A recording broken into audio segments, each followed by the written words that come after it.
ತುಲಾರಾಶರಿಗೆ ಒಂದು ನಿಮ್ಮ ಕುಟುಂಬದಲ್ಲಿ ಜಗಳ ಸಮಸ್ಯೆಗಳು, ಕುಟುಂಬದಲ್ಲಿ ಕೇಸು, ಕೋರ್ಟು, ಒಂದಲ್ಲ ಒಂದು ಸಮಸ್ಯೆಗಳು, ಆರನ್ನಕ್ಷರಗಳು ಇವೆಲ್ಲವೂ ಕೂಡ ಸಾಕಷ್ಟು ತುಲಾರಾಶಿಗೆ ಟೈಮ್ ತುಂಬ ಬ್ಯಾಡ್ ಟೈಮ್ ಅಂತ ಹೇಳ್ತೈತೆ ತುಲಾರಾಶಿಯವರಿಗೆ. ಆದರೂ ಕೂಡ ನಿಮಗೆ ಗುರು 10ನೇ ಮನೆಗೆ ಬಂದಿದ್ದಾನೆ. ರಾಮನು ಕೂಡ ವನವಾಸಕ್ಕೆ ಹೋಗಿರ್ತಾನೆ. ನಿಮ್ಮ ಟೈಮ್ ತುಂಬ ಸೂಪರ್ ಅನ್ನೋದಿಲ್ಲ. ಆದರೆ 50-50ರಿಂದ ತುಂಬ ಕೇರ್ಫುಲ್ ಆಗಿ ಜಗಳ ಆಗಿ ಕಂಪ್ಲೇಂಟ್ ಆಗಿ ಕೇಸ್ ಆಗಿರೋದ್ರಲ್ಲಿ ಸಮಸ್ಯೆ ಮೇಲೆ ಸಮಸ್ಯೆಗಳು ಬರ್ತಿದೆ. ಸಮಸ್ಯೆ ಬರ್ದಿರೋ ಥರ ನೋಡ್ಕೊಳ್ಳಿ. ತುಂಬ ಪ್ರಾಬ್ಲಮಿಂದ ನೀವು ಬದಲಾವಣೆಯನ್ನು ಕೊಡುತ್ತೆ. ಯಾಕಂದರೆ ಆ ಸಮಸ್ಯೆನ ನೀವು ಕಾಪಾಡ್ಕೊಳ್ಳಿ. ನಿಮ್ಮ ಸಮಸ್ಯೆ ಕಾಪಾಡ್ಕೊಂಡಷ್ಟು ನಿಮಗೆ ದೇವರು ಅಷ್ಟ ಐಶ್ವರ್ಯವನ್ನು ಕೊಡ್ತಾನೆ. ತುಂಬ ಒಳ್ಳೆಯದಾಗಲಿ ಅಂತ ನಾನು ಹೇಳ್ತಾ ಬರ್ತಾಯಿದ್ದೀನಿ.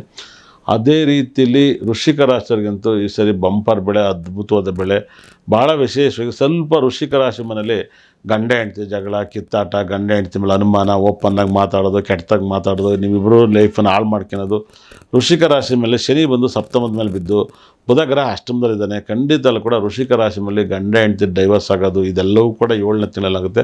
ನೀವು ಕೋರ್ಟಲ್ಲಿ ತೀರ್ಪಾಗುತ್ತಿಲ್ಲೋ ಗೊತ್ತಿಲ್ಲೋ, ನಿಮ್ಮ ಮನಸ್ಸಿನಲ್ಲಿ ಡೈವರ್ಸ್ ಆಗಿರ್ತದೆ. ನಿಮ್ಮ ಮನಸ್ಸಲ್ಲಿ ನೆಮ್ಮದಿ ಇರಲ್ಲ. ವೃಶ್ಚಿಕ ರಾಶಿಯವರಿಗೆ ಕಷ್ಟದ ಮೇಲೆ ಕಷ್ಟಗಳು ಬರ್ತಾಯಿದ್ದಾವೆ. ಮತ್ತು 4ನೇ ಮನೆ ಸುಖ ಸ್ಥಾನದಲ್ಲಿ ರಾಹು ಗ್ರಹ ಇರೋದ್ರಿಂದ ತಾಯಿ ಮಾತನ್ನು ಕೇಳಿ ಹಾಳಾಗೋದು, ಮಕ್ಕಳ ಮಾತಿಂದ ಜಗಳ ಆಗೋದು, ಮಕ್ಕಳಿಂದ ನಿಮ್ಮ ತಾಯಿದಿಂದ ನೀವು ಗಂಡ ಹೆಂಡ್ತಿರು ಹಾಳಾಗೋಗ್ತೀರ. 10ನೇ ಭಾವದಲ್ಲಿ ಕೇತು ಗ್ರಹ ಇರೋದ್ರಿಂದ ಕೇತು ಶಾಂತಿನ ಮಾಡಿಸ್ಕೊಂಡಷ್ಟು ನಿಮಗೆ ತುಂಬ ಒಳ್ಳೆಯದು.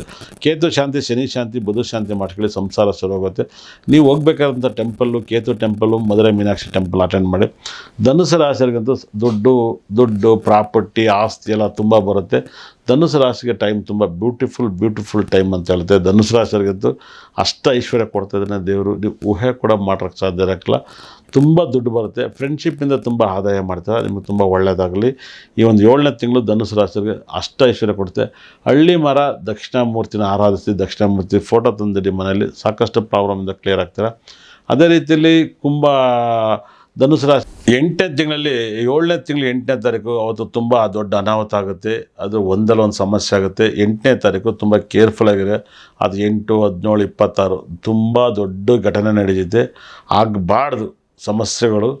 ಏನು ಬೇಕಾದ್ರೂ ಒಂದು ಅಕಸ್ಮಾತ್ VIP ತೊಂದರೆ, VIPಗೆ ಆಘಾತ, VIPಗೆ ಮರಣ, ಈ ಥರದ್ದೆಲ್ಲ ಆಗುತ್ತೆ. ತುಂಬ ಬ್ಯಾಡ್ ನ್ಯೂಸ್ ಆಲ್ ಓವರ್ ವರ್ಲ್ಡಲ್ಲಿ ಒಂದು ಬಂದೇ ಬರುತ್ತೆ. ಇದನ್ನು ತುಂಬ ಜಾಗ್ರತೆ ಇರಿ. ತುಂಬ VIP ಯಾರು ಡೆತ್ ಆಗಿಬಿಟ್ರೆ ಕಷ್ಟ. ಅದು ಕೂಡ ಆಗಬಾರ್ದು. ಒಳ್ಳೆಯದಾಗಲಿ. 7ನೇ ತಿಂಗಳಲ್ಲಿ 8ನೇ ತಾರೀಕು ತುಂಬ ಕೇರ್ಫುಲ್ ಆಗಿರಿ. ನಿಮಗೆ ತುಂಬ ಒಳ್ಳೆಯದಾಗಲಿ.